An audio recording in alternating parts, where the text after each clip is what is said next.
Have you ever felt like leadership is just a string of tasks and meetings where everyone is looking for you for answers in the middle of all the problems? And you just ask yourself, what's going on? I I feel like right now is a special moment in history that there is an entirely new game happening. Everything feels like it's changing and like there are house rules that nobody told you about. And when I was in the throes of a toxic work environment, every single choice felt like it meant everything. And I remember sitting at the table. We had a table in our office and I was prepping for a large accreditation review visit from the accrediting body. And I got a text from my leader telling me that I'm not going to do any presenting. He's going to do all of it. And my face got hot and I shook my head in disbelief. And I basically just stopped breathing. And this is the story that I keep thinking of. It keeps coming back to me as I've had conversation after conversation with leaders experiencing change that it feels like faster than a hockey puck, going around the ice. And that state of confusion, anger, disbelief, fear, coupled with the weight of responsibility and all of that, I am not prone to hyperbole unless it's going to be funny. But right now, all of that feels like we're in a true leadership crisis. And so that's what we're going to talk about. Welcome to the Joyosity Podcast. And I know that seems strange. We're talking about Joyosity, leadership crisis, but hear me out. I'm really glad that you're here and that you are a part of this Joyosity community, whether you are a seasoned leader or you are just starting out. I'm so glad that you're here. And we base everything on three big ideas. They are actually bedrock beliefs. And one, true leadership requires more than just a checklist and surface level strategies. It requires a profound commitment to everything that makes us human. Number two, we use genuine curiosity, so we can create positive culture with all of the complex people because that's all we've got. And number three, joy is the heartbeat of a healthy leader and a healthy organization. So we are putting joy in the center of everything that we do.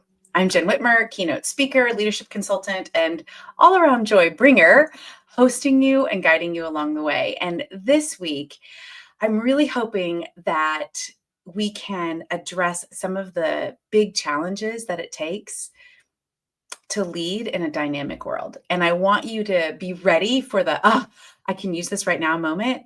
And also that deep insight that will transform you as not only a person and as a leader, but your whole life. So get ready, grab your multiple beverages. We're going to dive in. So crisis. Is it really a crisis? I mean, aren't you just being a little bit dramatic, Jen? Nope, I'm really not. And I've got some statistics to share really briefly for those of you who are like, roll your eyes at statistics, but some of you are like, yeah, show me the receipts. So according to DDI, developing the next generation of leaders and retaining top talent outrank other business concerns. So like a recession, outperforming your competitors for market share, or navigating the current uncertainty. Developing leaders in the leadership pipeline and retaining the leaders that you have are the number one concern in businesses right now. The second one is that ineffective leaders is the number one reason why people want to leave their job within the first year. Number one reason. And only 40% of leaders rate their own organization's leadership quality as very good or excellent. You are probably feeling at least one of those statistics, like in your own experience. But the one piece of data that I keep coming back to, I think, is the demonstration of why we're in a leadership crisis more than any other. GHR reported that 82% of leaders are experiencing burnout at some level. That's 4 in 5 leaders. So I want you to think about the people around you.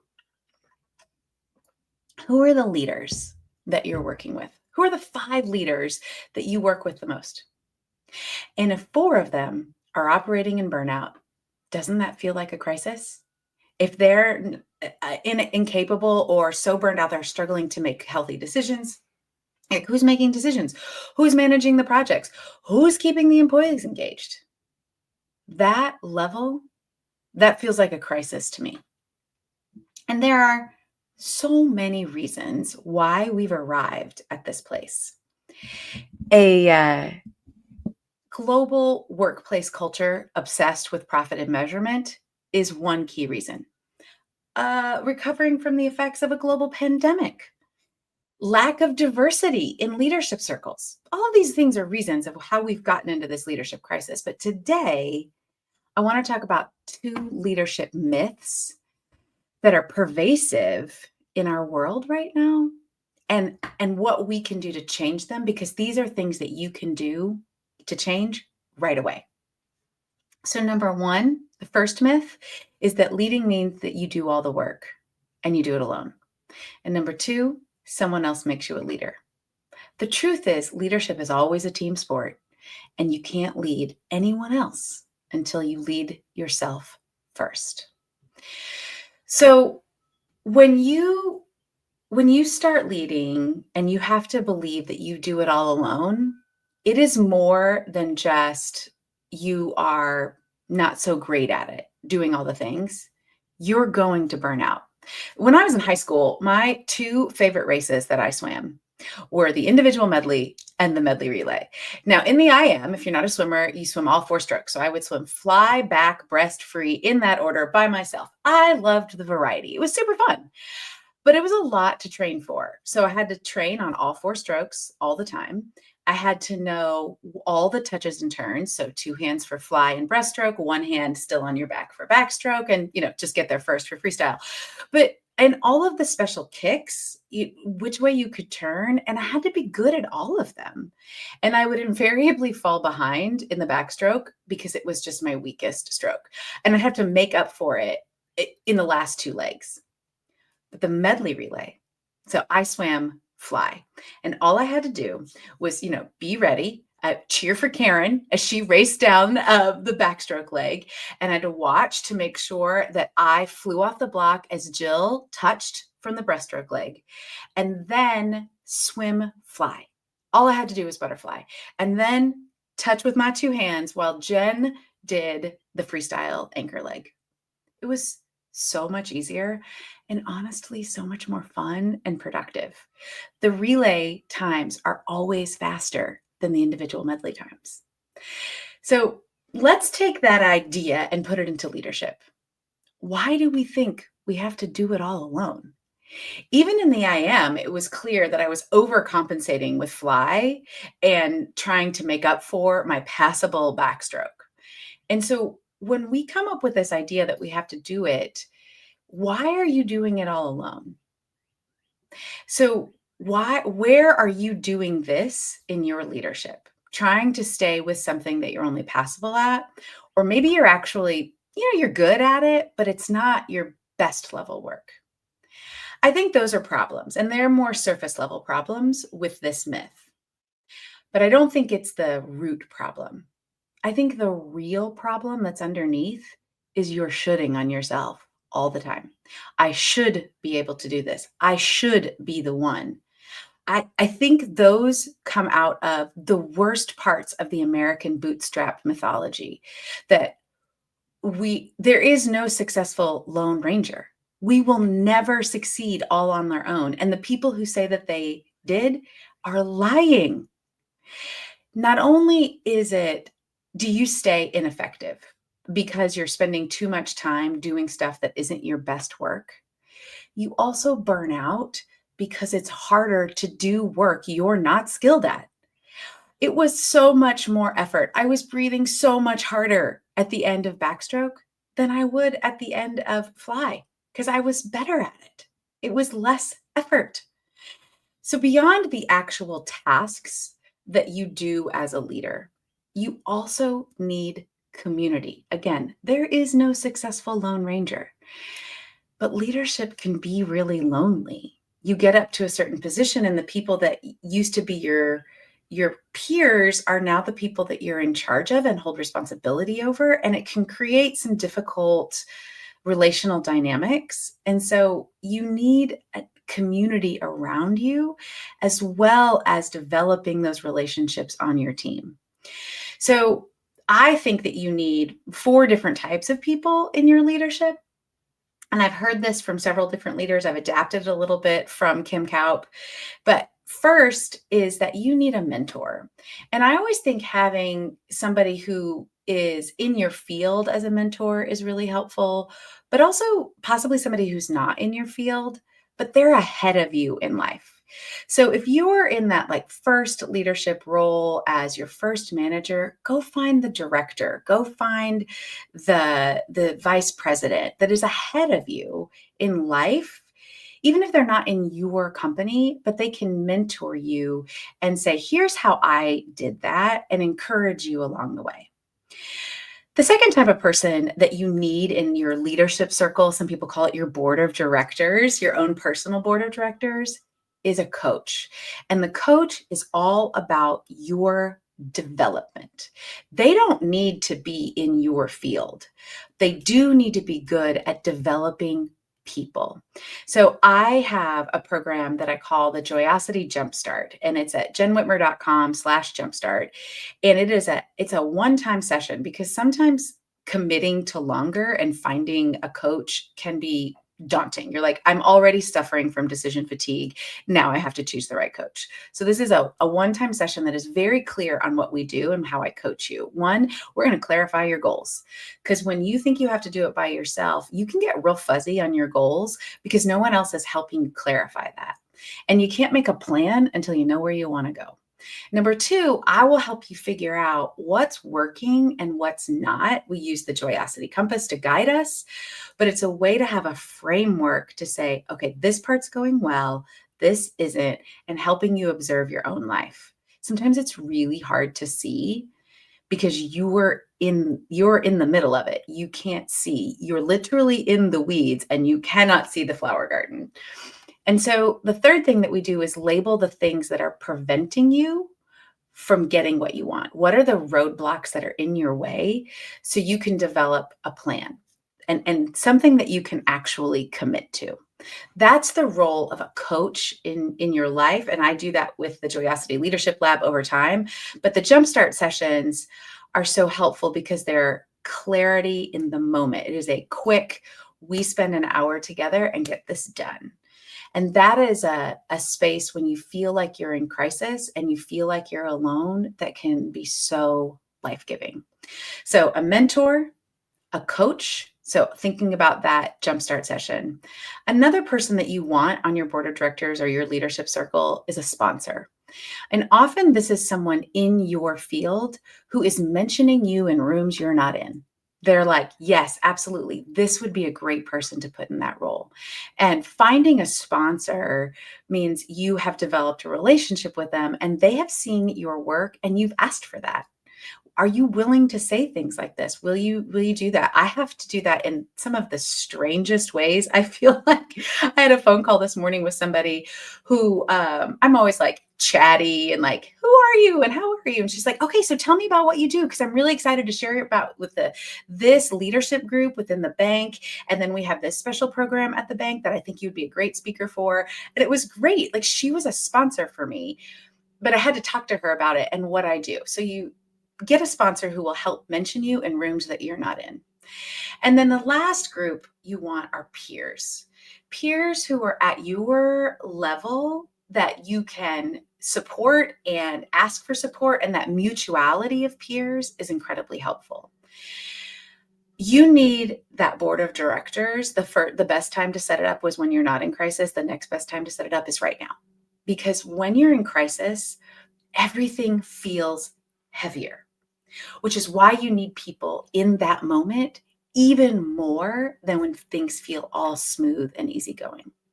So that myth that leading means that you should do all the work, you should go it alone, you should be able to do it, is just a lie. The truth is leadership is always a team sport, and you need those people around you. So let's look for a second at that second myth. Someone else makes you a leader.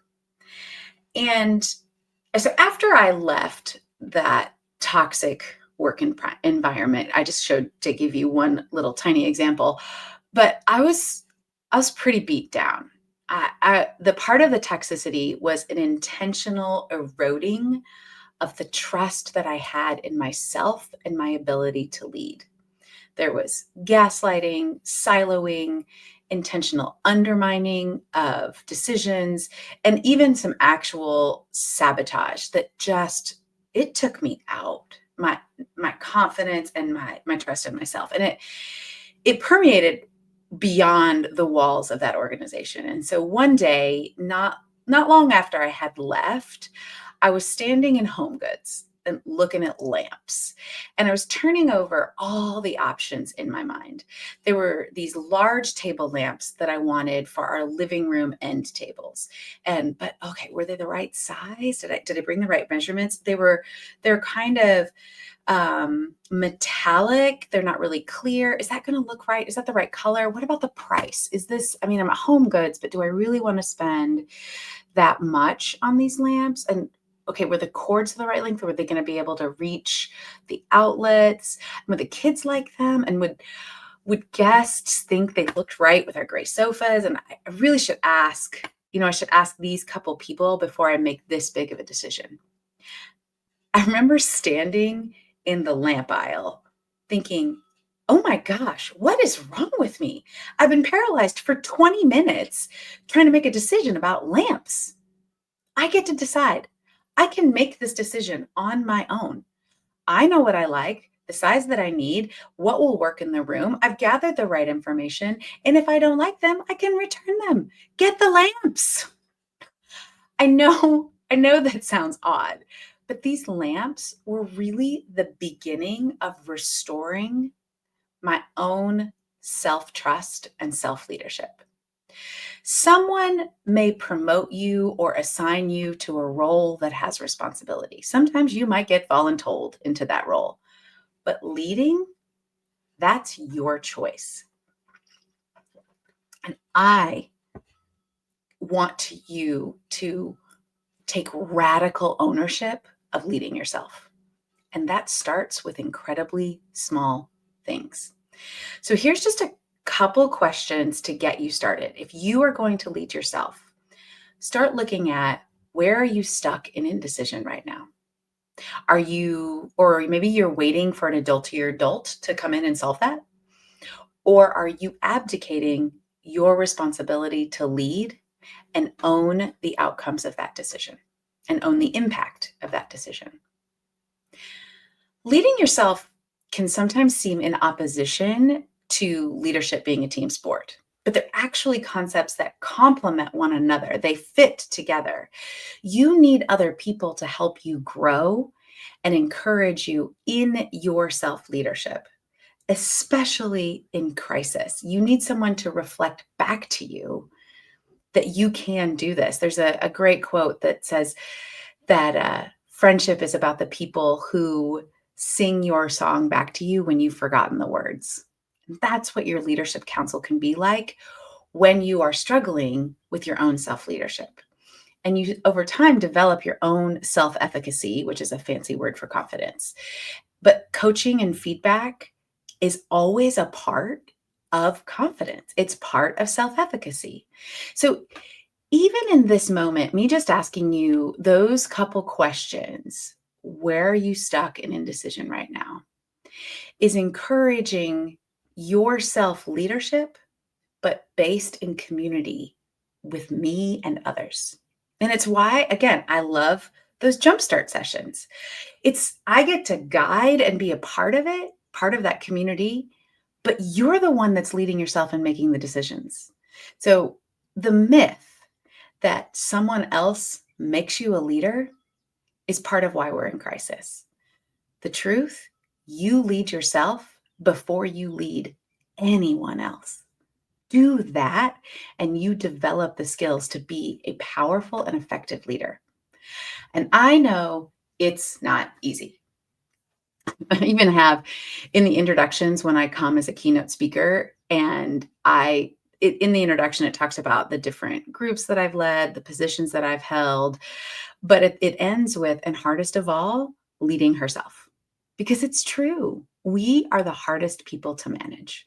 So as we talk about solving a leadership crisis this month and how do we get out and start to change this crisis, it can be really tempting to focus on the swirl of all the things in our current circumstances. There is no denying that there is a lot happening right now that feels like that hockey puck going everywhere.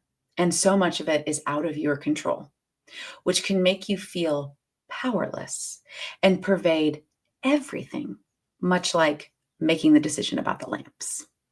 So let's focus on these two truths and just start to eradicate this myth in the world. So the first truth, that leadership is always a team sport, and you lead yourself before you lead anyone else, and they go together.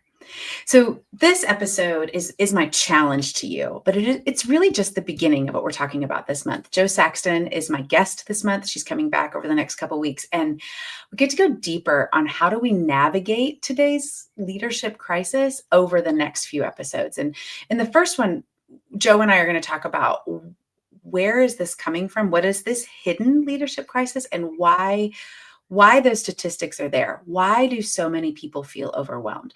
Why is this happening? And number two, we've got some practical ways for you to diagnose that overwhelm, to really embrace that idea of self-leadership and step into the leader that feels more effortless, like you're the one swimming fly, and you're not exhausting yourself and all the things that you're not really meant to be doing. So make sure that you are following the podcast, that you are subscribed so you don't miss these conversations, because we're going to be discussing these leadership shifts that you need right now in this very moment. So I want you to think about, again, some action steps that you can take from this. What's something you've been thinking about and avoiding? And so what's your next move? How are you going to do that? And identify one person, that mentor, coach, peer, and sponsor that you can ask to be a part of your personal board of directors, your leadership council, whatever you'd like to call it. But that community, that team that comes around you, that helps you lead your team and yourself well. And again, I would love to talk to you about the Joyosity Jumpstart. I am focused on completing my book manuscript in the month of March, so I only have spaces for 5 Jumpstart sessions right now. So if you think your next step is to really get a guide like me to help you clarify your goals, to identify what's working and what's not, and label the roadblocks so you can create a plan, now's the time, because I only have 5. And they're also at a special rate right now. So it's at jennwhitmer.com/jumpstart. And that jumpstart can help you out of when it feels like you're in a stall. That's why I call them jumpstarts, because the crisis is real. Like, we're not pretending that this isn't happening. And together, I believe that we can bring more joy to work, to start to solve this crisis when you are taking charge of your own leadership, that radical ownership in your own leadership, and you're doing it with others. So let's do it together. So let me put my coach hat on for just a moment. Don't just leave this here. Take a moment. What did you learn? What's your next tiny action step? Share this episode with someone and tell them what you're going to do. Check the show notes for all the links and connect with us on LinkedIn and all the other socials, or just, drop me an email at Jenn with 2 N's at jennwhitmer.com. We want to keep this conversation going with you. I know your earballs have a lot coming at them, so thank you for listening to the Joyosity podcast and being a part of our community. Please take a moment to rate and subscribe. It helps more people join us in the movement to create positive culture with complex people. So work is a joy, people are whole, and organizations flourish. Can't wait for you to join us next week.